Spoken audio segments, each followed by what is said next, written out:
약속하셨네. 인생의 어려운 순간마다 주의 약속 생각해보네. 내 맘속에 믿음 잃지 않고 말씀 속에 위로를 얻네. 주님의 도우심 바라보며 모든 어려움 이기도다. 흘러가는 순간순간마다 주님 약속 새겨. 주님의 그 자비로운 손길, 주님의 그 자비로운 손길, 항상 좋은 것 주시도다. 사랑스레 아픔과 기쁨을, 수고와 평화와 어린 나를 품에 안으시사, 어린 나를 품에 안으시사 항상 평안함 주시도다. 내가 살아 숨을 쉬는 동안 살피시나 약속하셨네. 주님의 도우심 바라보며, 주님의 도우심 바라보며 모든 어려움 이기도다.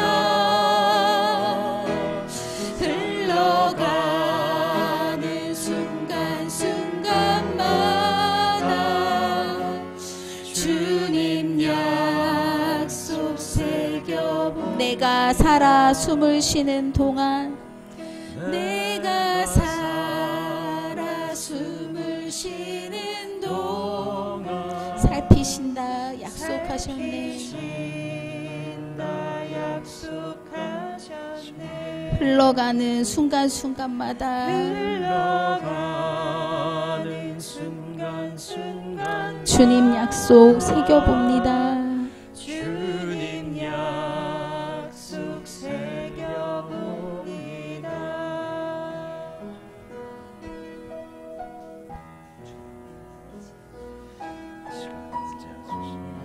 시간 역사하소서. 시간 가운데 오셔서 우리를 다스려 주시고 주의 길로 우리를 세워 주옵소서. 예배할 때 힘을 주시고 능력으로 임하시고 새 수망으로 충만케 하옵소서.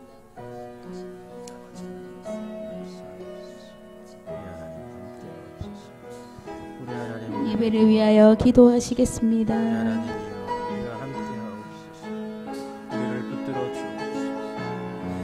주의 진리를 쫓아 살게 하시고 주님의 나라에 이를 때까지 우리의 이 길이 하나님 순적할 수 있도록 우리를 인도하여 주옵소서. 온유한 품성을 가지고 주를 따르게 하시고 오늘 이 시간 마음을 다해 정성으로 하나님과 만나고 예배하게 하옵소서. 주의 성령이여 오셔서 이 자리 가운데 임재하시고 우리의 마음을 다스리시고 하나님의 영으로 감동하시고 주의 은총으로 충만하게 하옵소서. 역사하옵소서.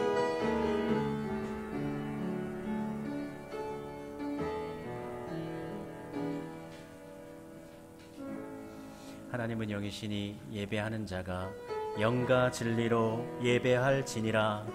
아멘. 하늘의 문을 여소서. 하늘의 문을 여소서. 이곳을 주목하소서. 주를 향한 노래가 꺼지지 않으니 하늘을 열고 보소서.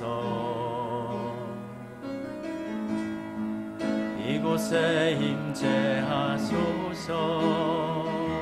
주님을 기다립니다. 기도의 향기가 하늘에 닿으니 주여 임재하여 주소서. 이곳에 오셔서 이곳에 앉으소서. 이곳에서 드리는 예배를 받으소서. 주님의 주님의 이름만이 오직 주의 이름만 이곳에 있습니다. 만군의 여호와여, 주의 장막이 어찌 그리 사랑스러운지요. 내 영혼이 여호와의 궁정을 사모하여 새약하며 내 마음과 육체가 살아계시는 하나님께 부르짖나이다. 우리의 피난처가 되어주시는 하나님, 지난 한 주간도 우리의 방패가 되어주시고 산성이 되어주셨고 요새가 되어주셔서 우리의 삶을 평안하고 안전하게 인도하여 주심에 감사를 드립니다. 우리의 작은 신음에도 응답하시고 고난 가운데 흘리는 눈물을 씻어주시며 우리 하나님께서 간절한 기도에 응답하여 주실 줄로 믿습니다. 오늘 거룩한 주일이 되어 베풀어 주실 은혜를 기억하고 감사하는 마음으로 주님 앞으로 나아갑니다. 이 시간 성령의 충만함과 진리의 말씀을 따라 거룩하고 신령한 예배를 우리 모두 드리게 하여 주옵소서. 우리가 드리는 이 예배 가운데 우리 하나님 이 예배를 기쁘게 받아주시며 흠양하여 주옵소서. 예수 그리스도의 이름으로 기원 드립니다. 아멘. 우리 함께 찬송 부르겠습니다. 자리에서 일어나셔서 찬송가 31장 찬송하겠습니다. 찬양하라 복되신 구세주 예수 1절과 3절을 함께 찬송 부르도록 하겠습니다.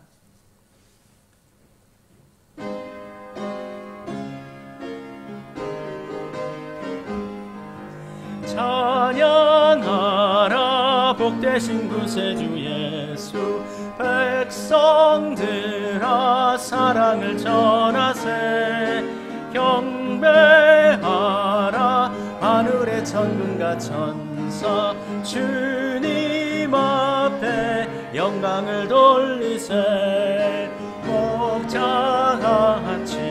우리를 지키시고 종일 품에 늘 안아주시니 찬양하라 높으신 권세를 찬양 찬양 찬양 영원히 드리세 찬양하라 복되신 구세주 예수 천사들아 즐겁게 찬양해 구주 예수 영원히 다스리시니 멸류관을 주 앞에 드리세 구주 예수 세상을 이기시고 영광 중에 또다시 오시리 찬양하라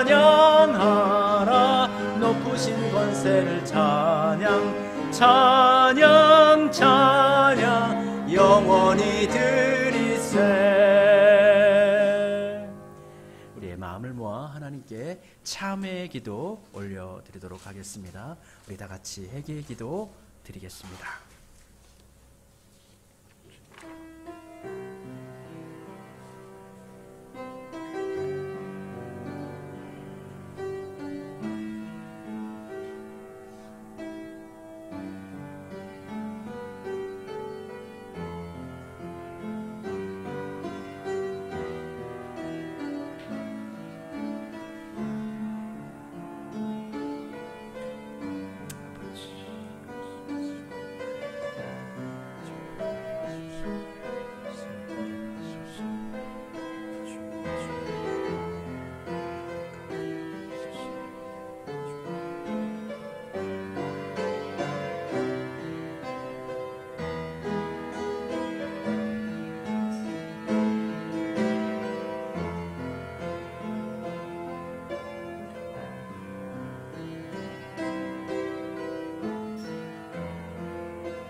사슴이 시냇물을 찾기에 갈급한 같이 우리의 죄악과 허물을 품고 주님께로 나아갑니다.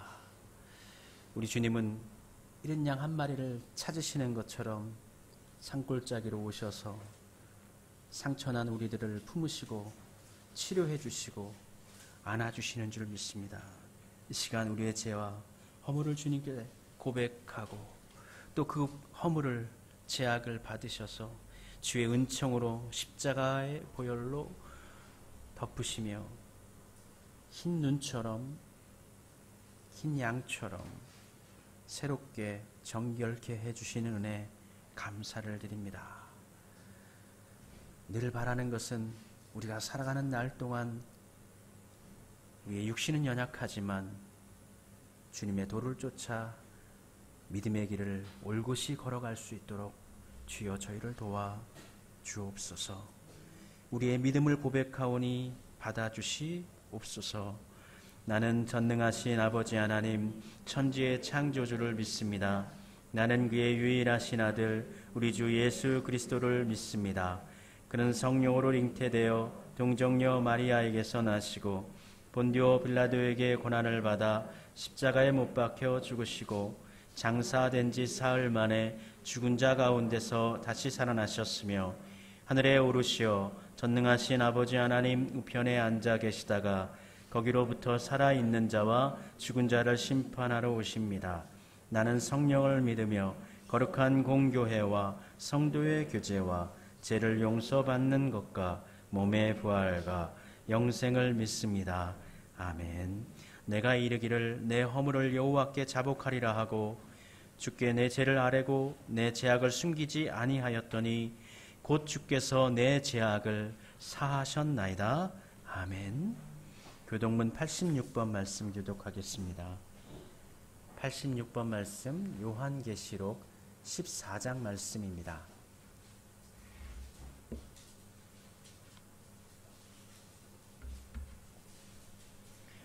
86번 요한계시록 14장 말씀 우리 같이 교독하겠습니다. 또 내가 보니 보라 어린 양이 시온산에 섰고 그와 함께 14만 4천이 서 있는데 이마에는 어린 양의 이름과 그 아버지의 이름을 쓴 것이 내가 하늘에서 나는 소리를 들으니 많은 물소리와도 같고 큰 우레소리와도 같은데 검은 고 타는 자들이 그 검은 고를 타는 것 같다. 그들이 보좌 앞과 내 생물과 장로들 앞에서 새 노래를 부르니 14만 4천 밖에는 능히 이 노래를 배울 자가 없더라. 이 사람들은 여자와 더불어 더럽히지 아니하고 순결한 자라. 어디로 인도하든지 따라가는 자며 사람 가운데에서 속량함을 받아 처음 익은 열매로 하나님과 어린 양에게 속한 자들이니 거짓말이 없고 흠이 없는 자들이더라. 아멘. 자리에 앉으셔서 찬송 부르도록 하겠습니다. 찬송가 543장입니다. 543장 어려운 일 당할 때 우리 찬송하도록 합시다.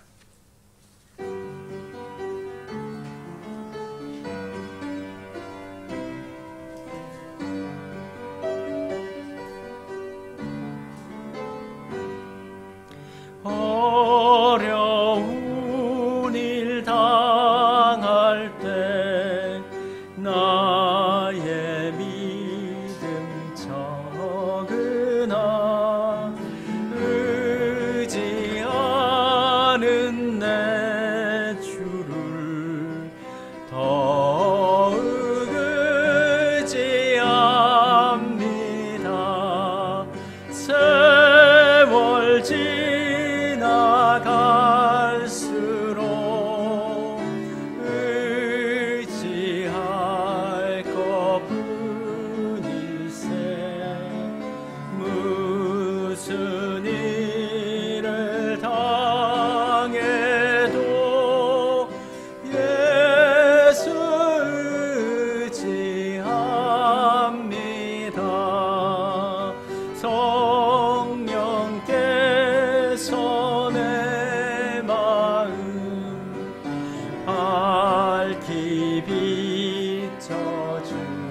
비춰주시고 인도하심 따라서 주만 의지합니다. 세월 지나갈수록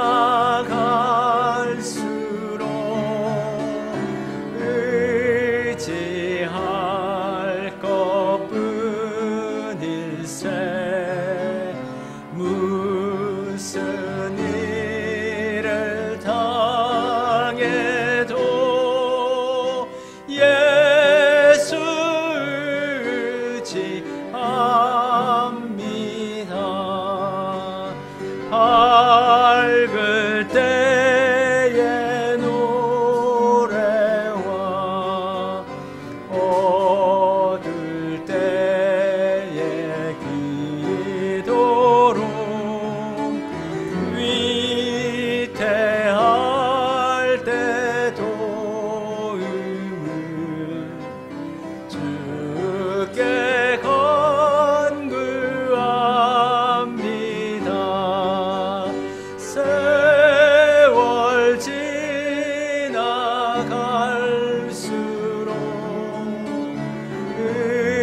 의지할 것뿐일세. 무슨 일을 당해도 예수 의지합니다. 생명이 있을 동안에 예수 의지합니다. 천국 올라가도록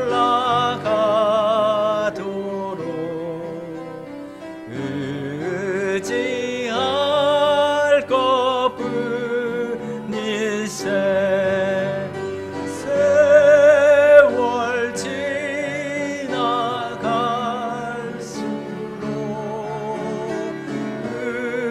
의지할 것뿐일세. 무슨 일을 당해도 예수 의지합니다. 하나님 정말 그렇습니다. 세월이 지나가면 지나갈수록 우리의 인생의 나이가 깊어가면 깊어갈수록 우리가 의지할 수 있는 것은, 바라볼 수 있는 것은 우리 주님밖에 없음을 고백합니다. 언제나 주님 의지하여 살게 해 주옵소서. 기쁠 때에도, 행복할 때에도, 힘이 넘칠 때에도, 약해져 있을 때에도, 슬플 때에도, 낭만 가운데 있을 때에도 우리가 생각하는 일들이 풀리지 않고 우리의 삶이 마치 나 혼자인 것처럼, 이 삶의 자리 가운데 나 혼자 버림받은 것처럼, 힘겹게 살아가는 것처럼 느껴질 때에도 우리 하나님 이름 부르게 하시고 주님 의지하여 일어서게 해 주시옵소서. 복된 주일 맞이하여 하나님께 나온 우리 성도님들 주님 붙잡아 주옵소서. 그 심령 가운데 하나님의 은총을 부어 주시옵시옵고 하나님의 사랑으로 충만하게 하옵소서. 그 은혜로 힘내어서 살아가게 해 주옵소서. 예배 가운데 하나님을 만나게 하시고 하나님의 은혜를 경험하게 하시고 새로운 힘과 능력을 덧입는 시간이 되어지게 해 주옵소서. 성령님께서 오직 역사하시며 감동하시고 은총으로 충만하게 하시되 세상과 나는 간 곳 없고 오직 하나님만이 우리 안에 충만해지게 해 주옵소서. 예배 가운데 우리의 간절한 기도를 하나님께 드리게 하시고 하나님의 말씀을 사모함으로 듣게 하시고 성령님 역사하셔서 우리의 연약함이 고쳐지게 해주시고 우리의 기도의 제목도 하나님 앞에 응답되어지게 하여 주셔서 교회의 문을 나아갈 때에는 희망과 소망으로 결단하며 나아갈 수 있게 해 주옵소서. 생을 살아갈 때에도 주님께서 우리의 손을 붙잡아 주셔서 의의 길로 인도하여 주시옵시옵고 여호와 이레 하나님께서 우리의 가는 길목 가운데 예비해 주심으로 주가 허락하신 길 가운데 믿음으로 나아가며 고백하며 살아갈 수 있게 해 주옵소서. 하나님 순적한 삶을 기도하옵나니 우리 아버지 하나님이여 우리의 가는 길 가운데 시온의 대로와 같은 평탄한 길을 열어 주시옵소서. 비록 어려움이 있다 할지라도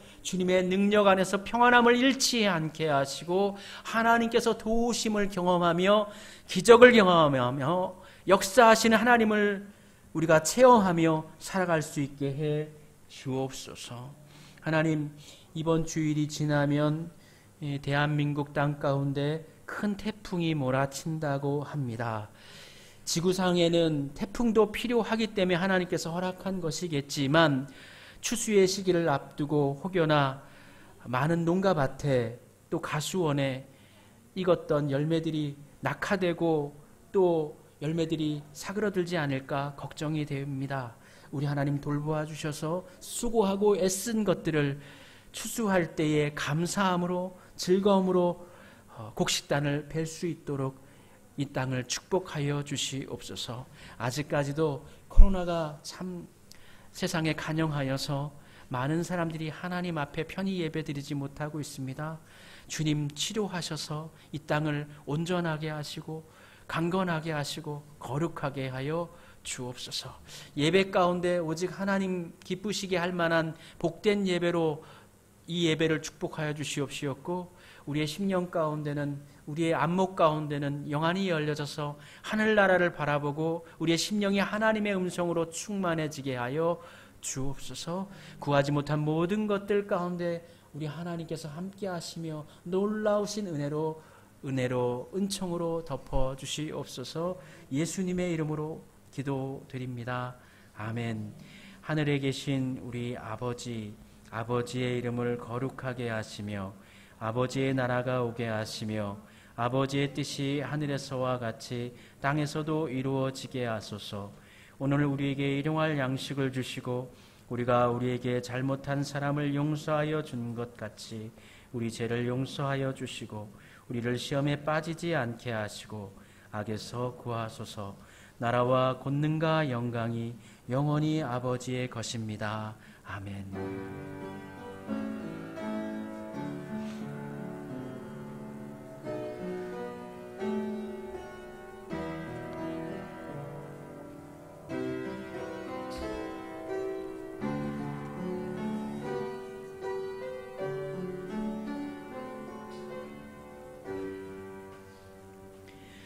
예배 가운데 나오신 여러분 분들 그리고 또 영상을 통해서 실시간으로 예배 드리시는 모든 분들을 주님의 이름으로 축복하고 우리 주님의 평안이 여러분들과 늘 같이 하시기를 소원합니다. 어제 예배 영상을 녹화했는데 뭔가 기계 결함이 있었던 것 같아요. 녹화가 되지 못해서 실시간으로 예배 드리고 있는데 화질과 음성이 어떨지 모르겠습니다.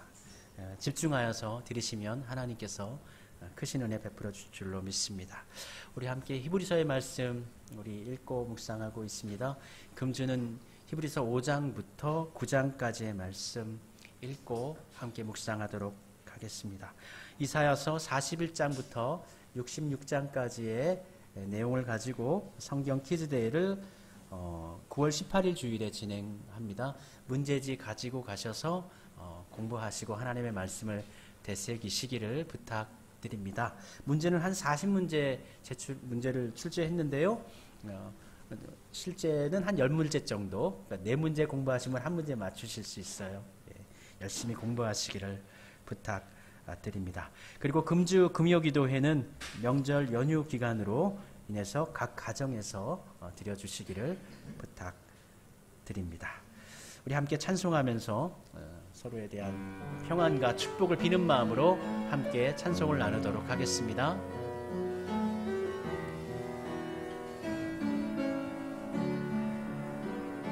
주께 힘을 얻고 그 마음에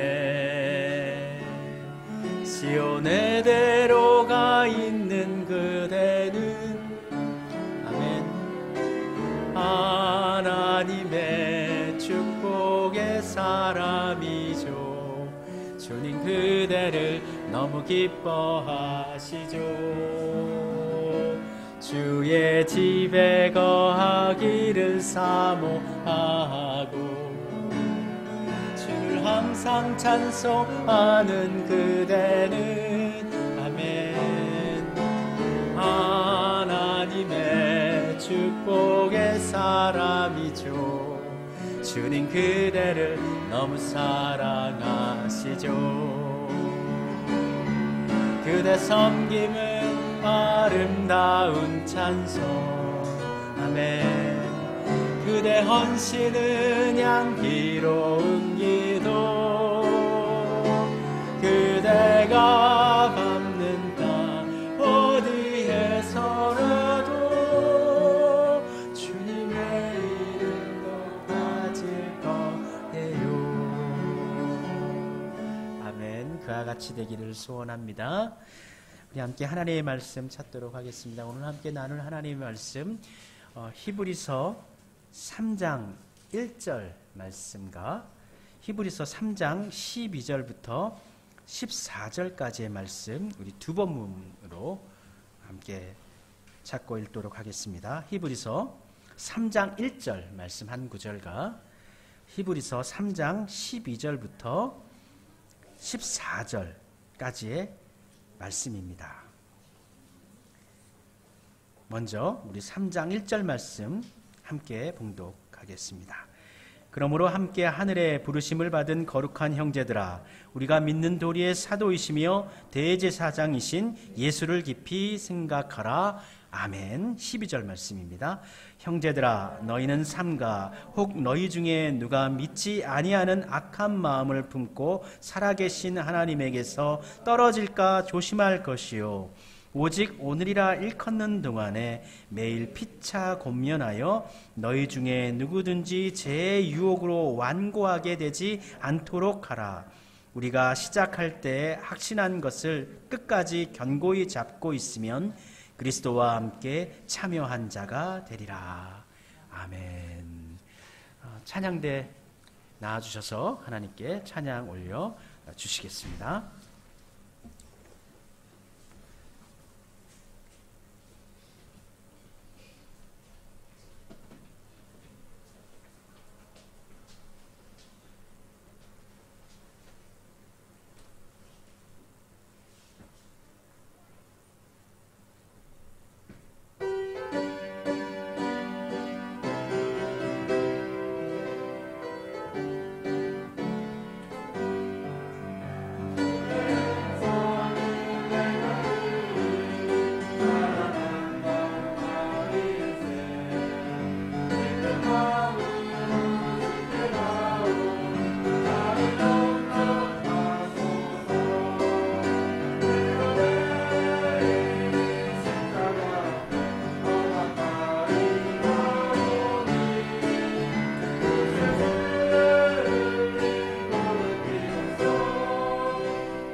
맞습니다. 복된 주일날 함께 모여 찬송 부르고 또 기도하고 하나님께 우리의 마음을 드리고 말씀도 우리의 심령 가운데 우리의 옥토와 같은 마음으로 하나님의 생명의 말씀이 내리어지고 또 심겨주게 하시니 감사합니다.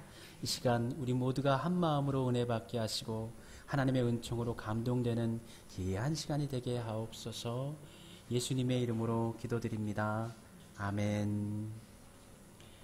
우리가 히브리서의 말씀을 묵상하고 읽고 있습니다. 히브리서의 말씀이 조금 좀 신약이지만 어려운 부분이 조금 있습니다. 우리 공동서신의 제일 앞쪽에 히브리서가 있지요. 서신서에 속해 있습니다. 그런데 히브리서는 좀 독특해요. 무엇이 독특하냐 하냐면 이 서신서라는 개념에 있어서 처음 들어갈 때 어떤 것이 항상 있죠? 안부를 묻는 부분이 있어요. 그리고 축복의 인사를 나눠요. 평강을 나누죠. 그리고 끝에는 항상 감사와 축복을 나누는데 히브리서는 서두에 그러한 게 없어요. 인사도 없고 또 마무리하는 말도 없고 축복도 없고 감사도 없고, 그리고 수신자가 누군지 어느 교회에 무슨 성도에게 또는 어떠한 교회에게 보내노라 이런 말이 없어요. 또 발신자도 누구인지 밝혀져 있지 않습니다. 서신서에 들어가 있지만 사실은 편지글은 아닌 것 같아요. 그러면 히브리서를 자세히 분석해 보면 이 히브리서의 내용은 어떠한 글에 포함되어져 있는가, 어떠한 내용으로 구성되어져 있는가 살펴보면 이 히브리서는 서신이라기보다는 일종의 설교문입니다. 설교문. 그러니까 설교문을 통째로 보낸 것이죠.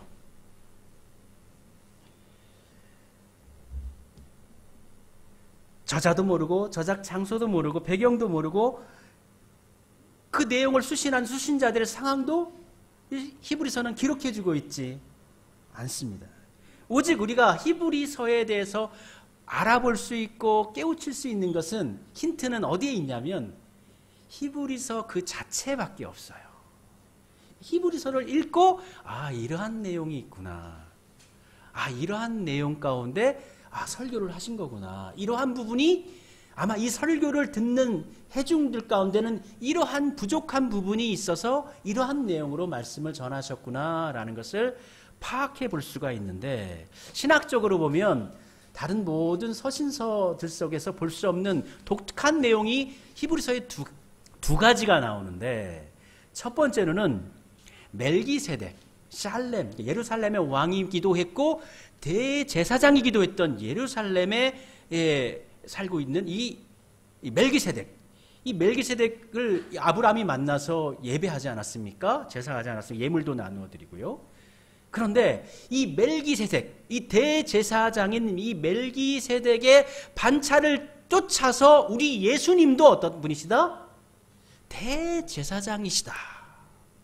우리 예수님을 구약에 있는 대제사장의 개념을 그대로 가지고 와서 우리 예수님도 대제사장이시다라는 것을 소개해주고 있고, 또 두 번째로는 구약에 7가지의 매년마다 드려야 하는 절기가 있는데 그 중에 대속죄일이 있습니다.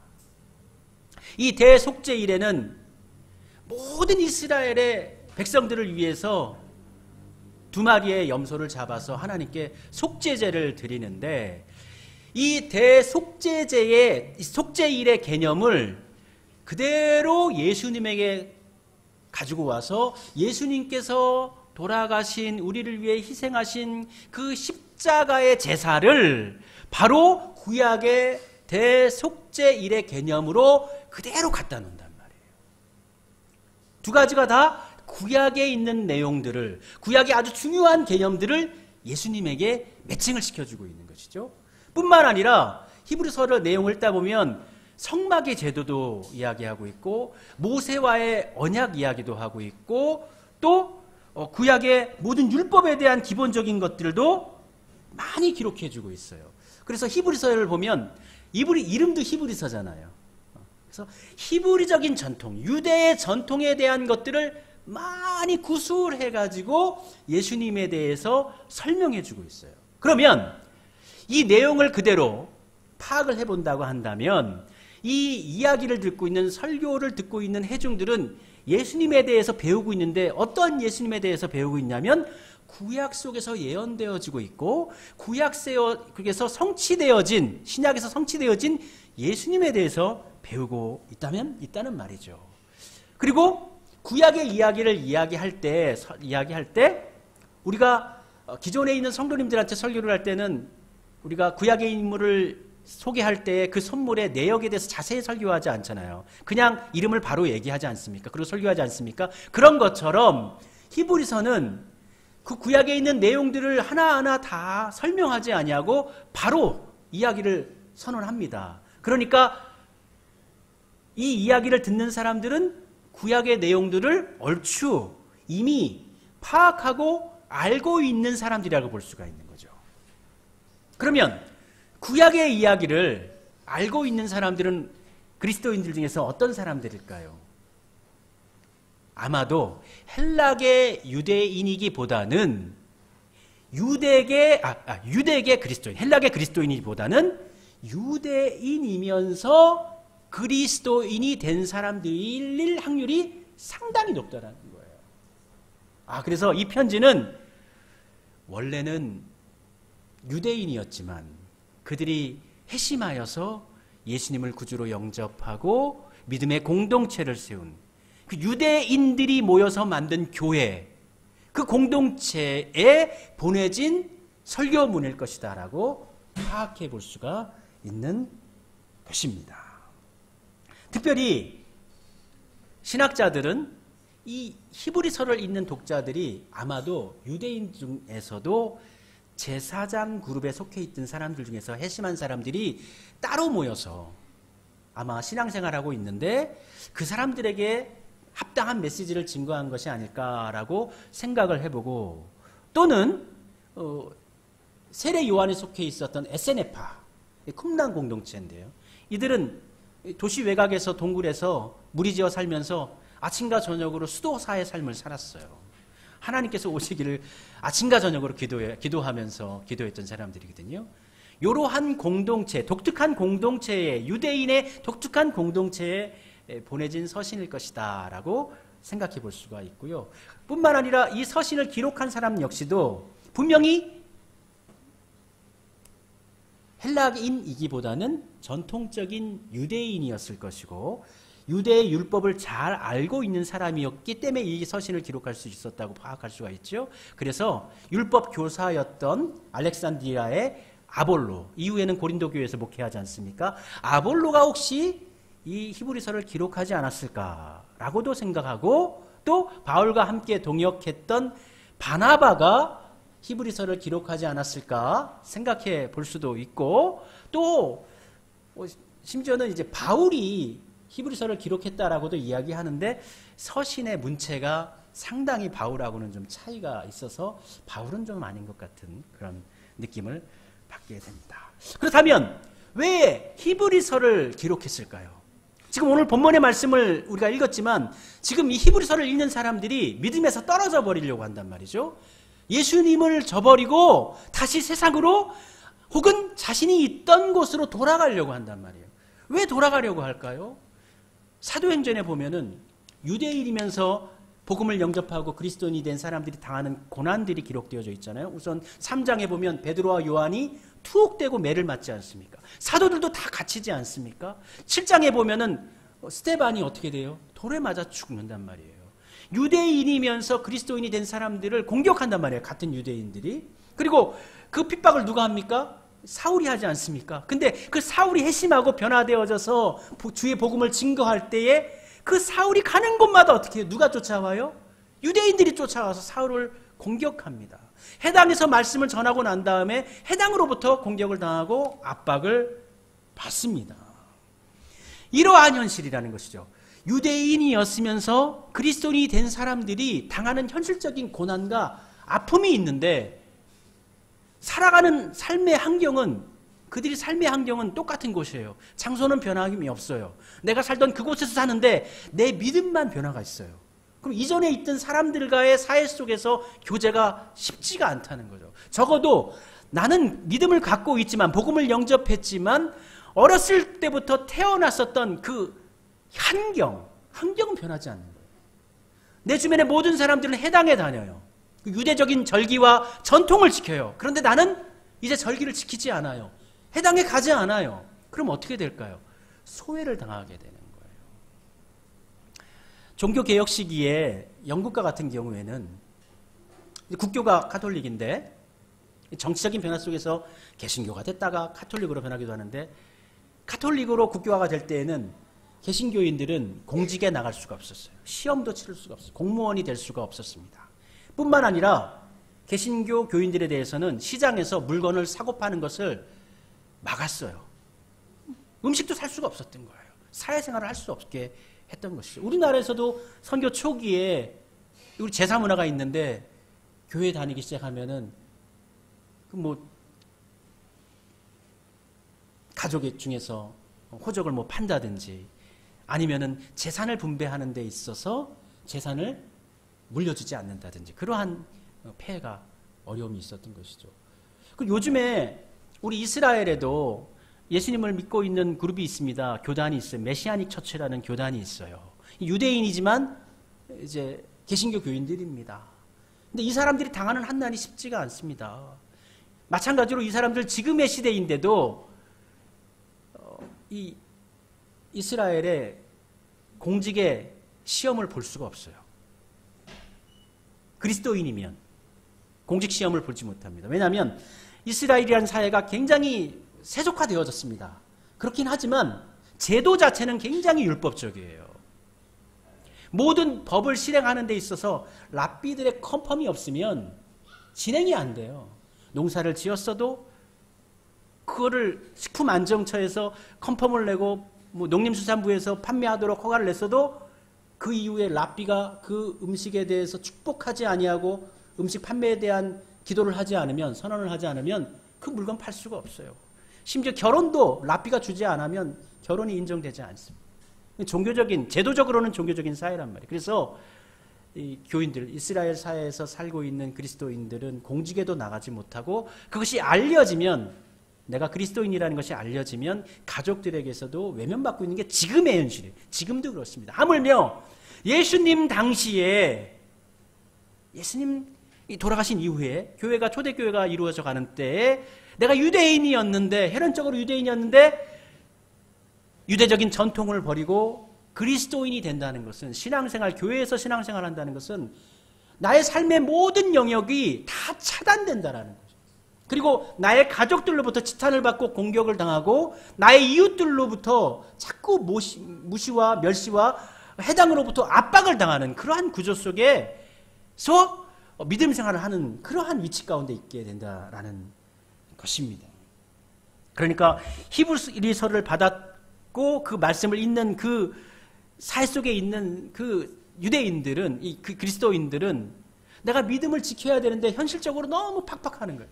내가 도대체 이렇게 하면서까지도 내가 사람 대우도 못 받으면서 사회생활도 못하면서 내가 이렇게 신앙생활을 해야 되나? 그냥 예수님 믿는 건 믿는 거대로 하고 그냥 예전에 했던 것처럼 유대적인 전통이나 그런 거 그냥 다들 지키니까 전례 따르고 제사 지내고 그렇게 유대적인 그 틀 속에서 그냥 다시 살면 안 되나? 이러한 유혹 속에 빠져들 수가 있다는 거예요.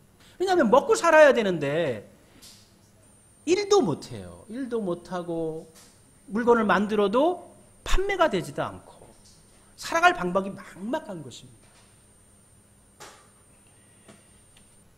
그래서 히브리서의 이 문제는 무엇이냐?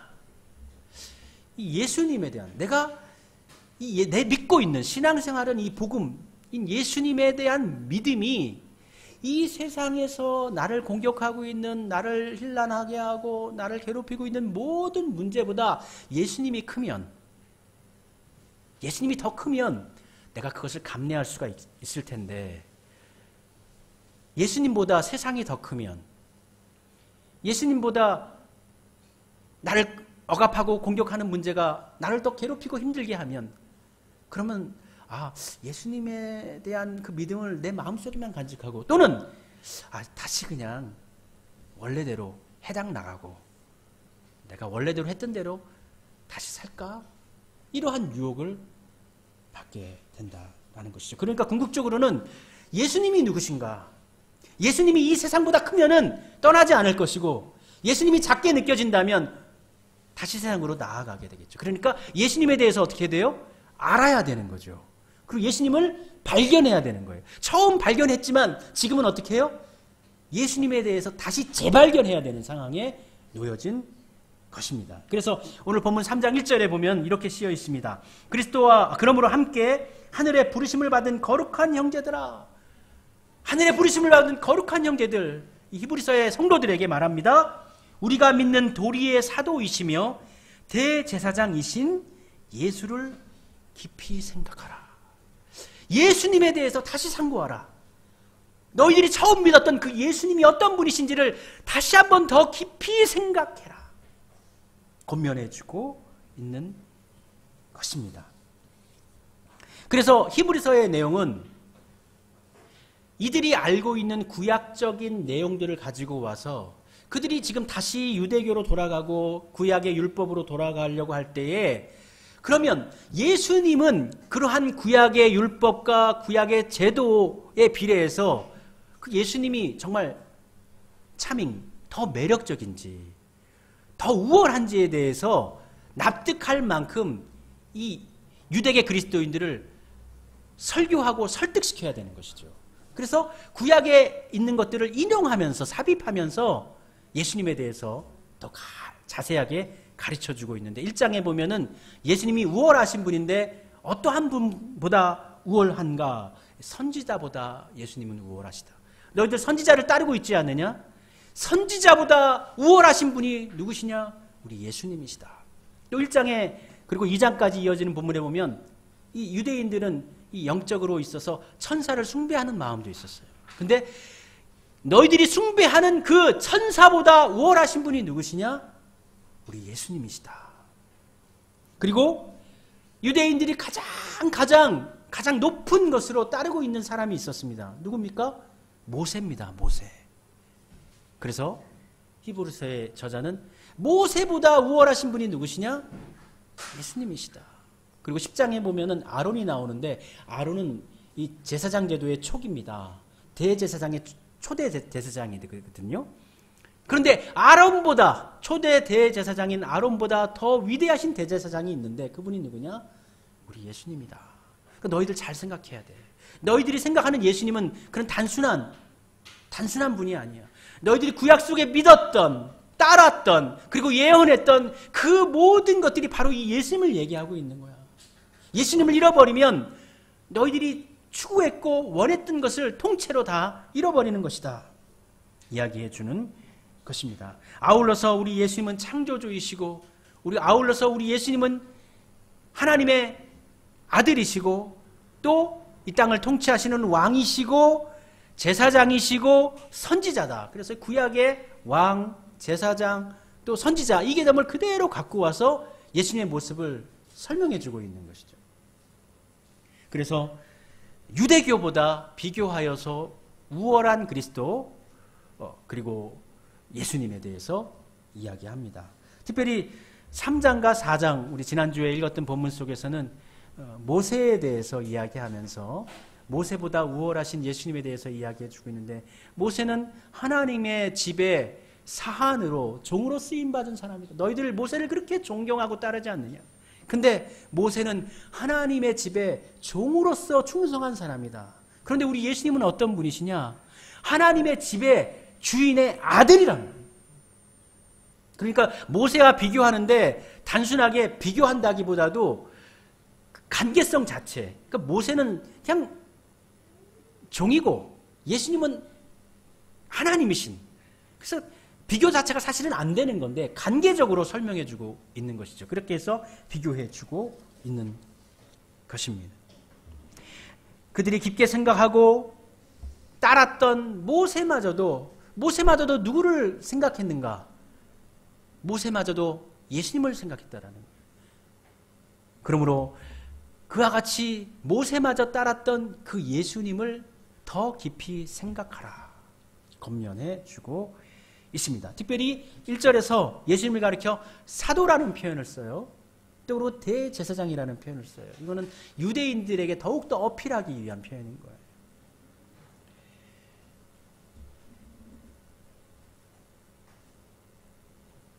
오늘 본문 말씀 마지막 절에 보면은 13절에 이렇게 기록되어져 있습니다. 오직 오늘이라 일컫는 동안에, 그래서 오늘이라는 말이 나왔을 때는 결단을 촉구할 때 쓰는 표현이에요. 오늘이라는 일컫는 동안에 지금 이 시간에 매일 피차 권면하여서 너희 중에 누구든지 죄의 유혹으로 완고하게 되지 않도록 하라. 죄의 유혹에 빠져서 그 유혹을 고집스럽게 따르려고 한다. 돌아서지 않고 그렇게 하지 않도록 해라. 그리고 이어지는 14절에서 우리가 시작할 때 확신한 것을, 너희들이 처음 믿기 시작했을 때, 복음을 받아들였을 때 확신했던 그것을 끝까지 견고히 잡고 있으면 그리스도와 함께 참여한 자가 되리라. 처음부터 갖고 있었던 그 믿음을 끝까지 갖고 붙잡아야 된다. 중간에 떠나지 말고 탈선하지 말고. 그리하면 그리스도와 함께하는 자가 되는데 거기서 탈선해버리면 안 된다는 것이죠. 예수님께서도 말씀하셨지 않습니까? 하나님은 농부시고 예수님은 포도나무. 우리는 예수님께 붙어있는 가지라는 거예요. 주님과 함께하는 것이죠. 참여하는 것이죠. 예수님께 붙어 있을 때 우리는 살 수 있고 생명으로 풍성해지고 열매도 맺을 수가 있는 것이죠. 예수님으로부터 떨어졌을 때 우리는 메마르고 죽게 되고 열매도 맺을 수가 없습니다. 히브리서의 내용을 오늘의 현장 가운데 좀 대입해 본다면, 나의 환경, 세상의 환경 가운데 내가 믿음을 갖고 있으나 세상이 이러한 방편으로 우리에게 요구하고 있고 나의 삶의 방향이 이러한 부분에서 더 편리성이 있으면 내가 조금 이 복음을 양보해서 좀 세상에 유익한 방향으로 좀 살아도 되지 않을까라는 유혹과 미혹 가운데 빠져 있는 상황하고 연결이 될 수가 있습니다. 유대계 그리스도인들이 복음을 믿고 있지만 구약적 전통으로 다시 좀 돌아가면 안 될까? 해당에서 예배드리면 뭐 비슷한 거 아니야? 해당으로 들어가면 어떨까? 그래야지 내가 삶도 살 수 있고 일도 할 수 있고 그 사람들과 동족들과 어울릴 수도 있는데, 마찬가지로 지금 우리가 살고 있는 시대는 복음의 절대성이 굉장히 상대화되어져 있는 시대를 살고 있죠. 그 상대화된 것이 너무나 보편화되어져서 편반합니다. 우리가 믿음을 가지고 살아가는 데 있어서 이 세상 가운데 우리가 믿음을 갖고 살아갈 때에 세상이 요구하고 세상이 우리에게 부딪히는 것들이 있어요. 그러한 것들 가운데 우리가 잃지 말아야 하는 것이 있는데, 그것은 복음에 대한 절대성, 그리스도에 대한, 예수 그리스도에 대한 신앙의 믿음의 고백에 대한 절대성입니다. 이것을 양보할 수는 없는 것이죠. 이것을 뭐 그냥 고집스럽게 다른 종교의, 다른 타 종교에 대해서 직접적으로 비판을 하거나 싸우거나 전 그렇게 다툴 필요는 없다고 생각을 해요. 그들의 삶의 방식에 대해서 이해해주고 인간적으로 간용해 줄 수는 있다고 생각합니다. 그러나 우리가 가지고 있는 믿음에 대해서, 복음에 대한 절대성을 우리가 그것을 잊어버리거나 놓아서는 안 된다고 할 수 있는 것이죠. 요즘에 우리가 신앙생활할 때 확실히 현대 그리스도인들은 갈망, 간절함이 분명 예전보다 떨어집니다. 믿음에 대한 순수성도 예전보다 못합니다. 주일날이어도 뭔가 일과 계획이 있으면 뭐 따로 가서 예배 드리지. 사실 그러면서도 또 예배 안 드리고 넘어가는 경우도 있고, 쉽게, 너무나 쉽게 하나님의 뜻 가운데서 살아가지 않고 알고 있으면서도 쉽게 그냥 하나님의 뜻을 저버리는, 그렇게 저버리고 눈 한번 딱 감고 교회 와서 회개기도 하면 되지. 너무나 가볍게 하나님을 경홀히 여기는 가벼운 신앙, 그러한 모습으로 우리가 살고 있지 않나 생각해 봅니다. 그러한 사람들에게 히브리서의 저자는 예수를 깊이 생각하라 말씀해 주고 있습니다.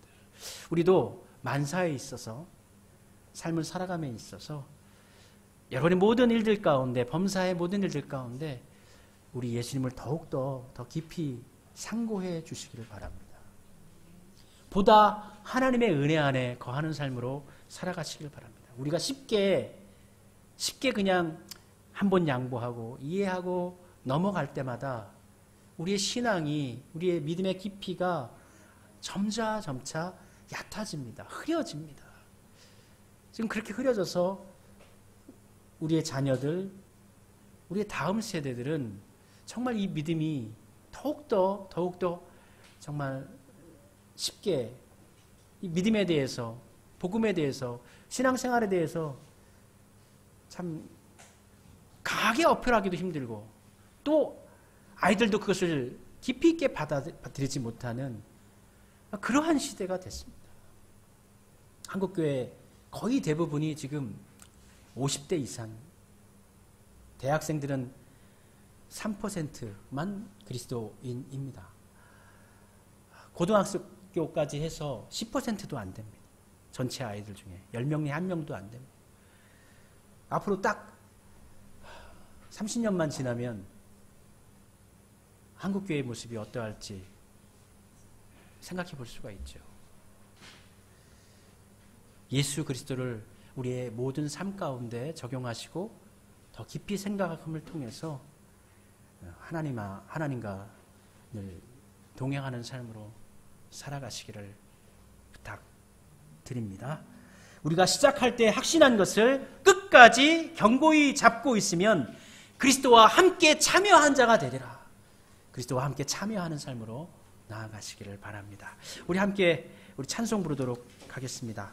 날마다 숨쉬는 순간마다 우리 함께 생각하면서 이 기도의 고백으로 이 가사를 읽으며 노래 부르면서 하나님, 날마다 숨쉬는 순간마다 주님을 바라봅니다.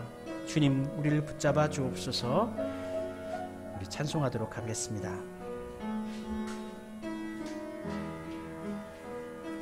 날마다 숨쉬는 순간마다 내 앞에 어려운 일 보내 주님 앞에 이 몸을 맡길 때 슬픔 없네, 두려움 없네.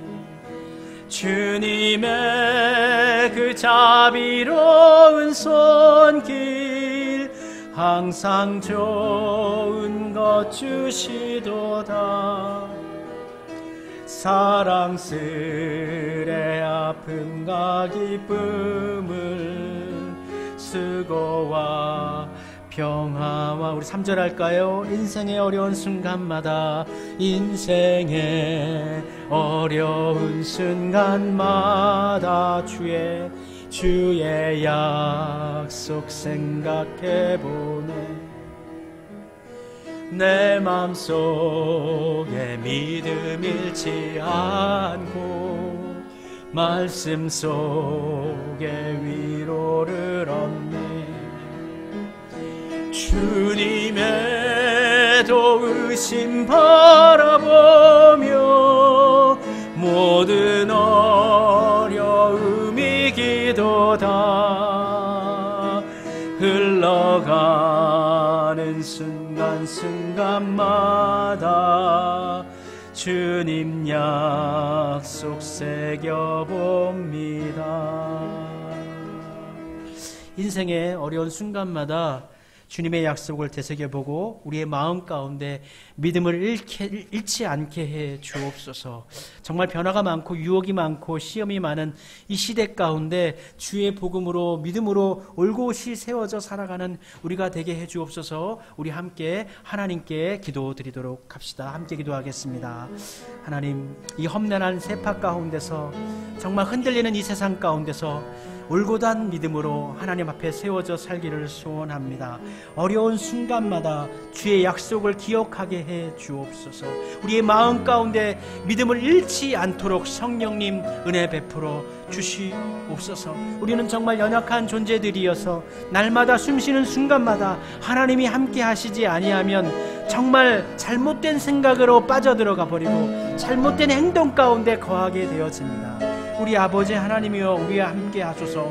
주님의 손길과 주님의 사랑스러운 은총으로 우리의 갈 길을 인도하여 주시고 주님께서 주시는 평화와 안식 가운데 거할 수 있게 해 주옵소서. 원하기는 우리뿐만 아니라 지금 이 시대에 많은 사람들이 이 세상 가운데 녹아 있어서 세상의 삶의 방향을 쫓아서 나아가다 보니 어느덧 하나님의 말씀으로 멀어져 있고 하나님을 향하여 나아가는 믿음의 깊이도 떨어져 있고 하나님을 깊이 있게 생각하는 믿음의 생활도 하나님 온전하지 못한 모습으로 변화되어져 있는 우리 자신을 확인하게 되어집니다. 우리 아버지 하나님이여 회개합니다. 아버지 하나님을 다시금 바라봅니다. 우리 하나님께서 역사하셔서 우리의 심령을 되돌릴 수 있게 해주시고 오직 우리의 삶의 소망이 되시는 예수 그리스도를 더 깊이 생각할 수 있게 해주시고 그 복음의 깊이 가운데 거하는 삶으로 나아갈 수 있게 해 주옵소서. 우리는 너무나 세상을 더 깊이 생각하고 우리가 살아갈 방편을 더 깊이 생각하고 연구하고 그곳에 골몰하면서 살아가고 있습니다. 주님 용서해 주옵소서. 주님을 더 깊이 생각하고 주를 향한 사랑과 마음을 갖고 이 땅을 살아가게 해 주옵소서. 우리가 결국은 다 하나님 안에서 하나님의 나라 가운데서 하나님을 만날진대 하나님 살아가는 가정 가운데 우리의 인생의 가정 가운데 우리의 인생의 날마다 순간마다 주님의 약속과 은혜 안에 거하는 삶으로 살게 하시고 주님 앞에서 온전할 수 있도록 주여 저희를 지켜 주옵소서. 하나님, 우리는 예수님을 더 깊이 생각하는 것보다 돈을 더 깊이 생각하고 무엇을 입을까, 무엇을 먹을까, 무엇을 마실까를 더 깊이 생각하며 살아갑니다. 이 세상의 것에 더 골몰합니다. 하나님의 나라와 의를 생각하지 아니하고 그것은 한쪽 편에 내버려 두고 내 삶에 필요한 것들을 먼저 꿈꾸고 그것을 위해 계획하고 그것을 위해 노력하고 그것에게 너무나 진지하여서 살아가는데 하나님의 나라에 대해서는 예수님에 대해서는 그렇게 진지하지 못한 삶을 살아가는 우리들을 용서해 주옵소서.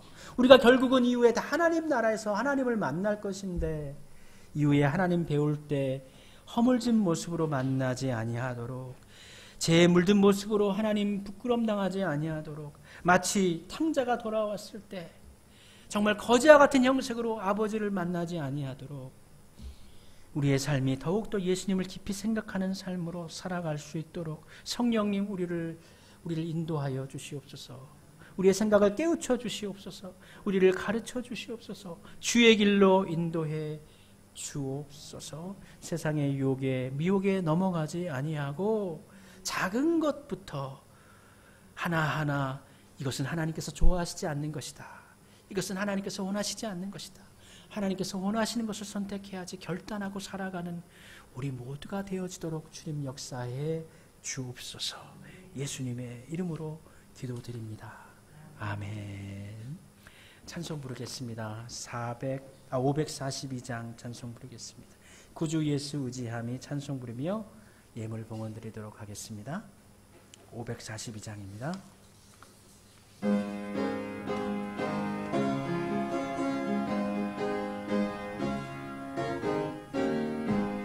구주 예수 의지함이 심히 깊은 일일세 어려움 받았으니 의심하주 없도다.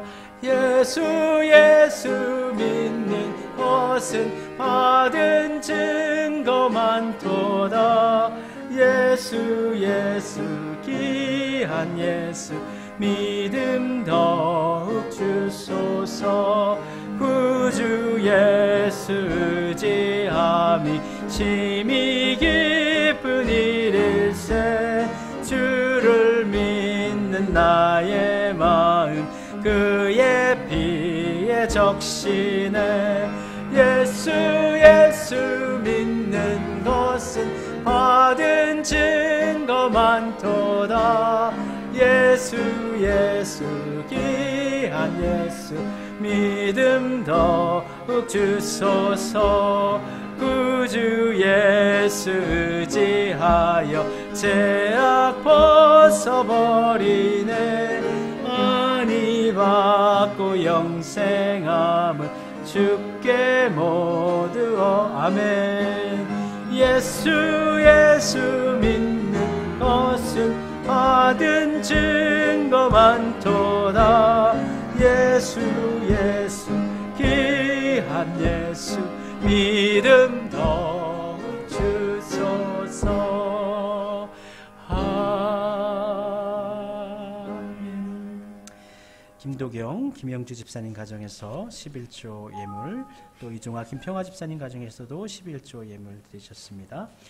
수암교회 모든 성도님들 가정에 기쁨과 감사가 넘치는 복된 9월 되게 하옵소서. 담임 목사님 가정에서, 우리 또 연순자 권사님 가정에서 나눔 헌금, 또 박신혜 집사님 건축 헌금 드렸습니다. 하나님 고맙고 감사합니다. 하나님을 따라 사는 것이 복이요, 하나님 나라 품 안에 거하는 것이 복인데, 우리는 이 세상을 살아가면서 너무나 이 세상 것만을 따르는 삶으로 물들어가고 있습니다. 하나님 나라로 부유해지는 삶을 살게 해 주옵소서. 예수님께서 주신 은혜로 더욱더 충만한 은혜의 삶을 살게 하옵소서. 무엇보다 예수님을 향한 믿음으로 더 깊어지게 해 주시옵소서. 귀한 예물 드린 우리 성도님들 가정과 일터와 계획하고 있는 모든 일들을 주님 순적하게 이끌어 주시옵시옵고, 평안한 삶으로 살게 하시고 몸으로 아프지 않도록 강건하게 해 주시옵소서. 이 예물 주님 붙잡아 주셔서 이 땅 가운데 아픔이 있는 곳에 아픔을 치유하고 평화가 없는 곳에 평화를 심는 예물로, 또 하나님의 복음이, 하나님의 십자가의 은혜가 증거되는 데 쓰임받는 예물로 주님 놀랍게 축복하여 사용하여 주옵소서. 예수님의 이름으로 기도드립니다. 아멘. 네, 우리 함께 자리에서 일어나셔서 찬송 부르도록 하겠습니다. 54장입니다.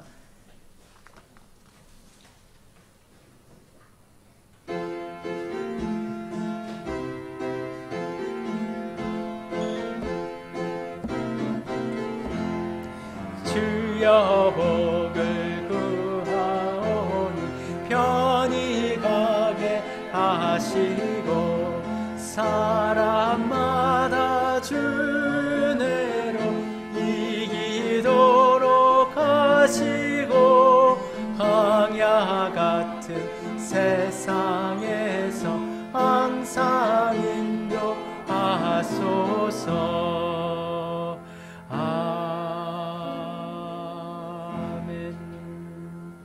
우리 모든 성도들이 그리스도와 함께 참회한 자로서 삶을 살게 해 주옵소서.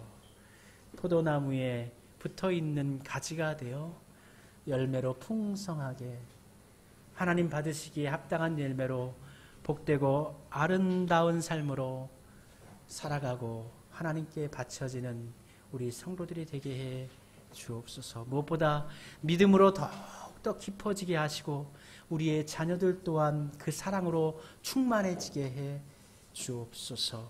항상 예수님을 생각하고 더욱더 깊이 묵상하는 삶으로 나아가게 하옵소서. 이 험난한 세상을 믿음으로 이기게 하옵소서. 이제는 우리 주 예수 그리스도의 은혜와 아버지 하나님의 크신 사랑하심과 성령님의 교제 교통 함께 하심이 여기 모여 예배드리는 모든 성도님들, 함께하지 못한 영상을 통해 예배드리는 모든 성도님들 위해, 또 우리의 자녀들 위해 영원토록 같이하여 주시기를 간절히 축원하옵나이다. 아멘.